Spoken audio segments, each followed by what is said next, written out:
بسم الله الرحمن الرحيم وحين ما برنامج كان كسو قادنينا أرين لا يابي ولغو أركي عرفك ودنبيا يدونك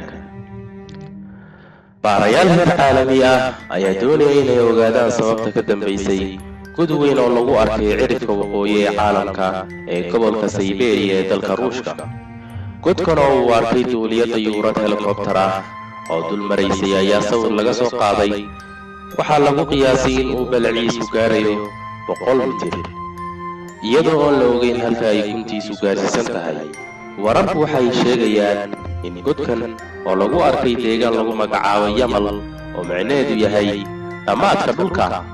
ayaa ka mid ah meelaha gaaska laga soo saaro cilmi baarayaal ayaa la sheegay in ay khamiista uga qori doonaan godkaas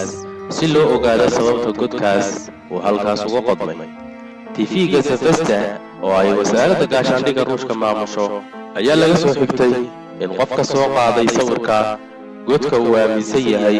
in qarax gunta hoose ka dhacay uu sabab u yahay godkaas la yaab kale oo aan noociisa oo kale hore loogu arag halkaas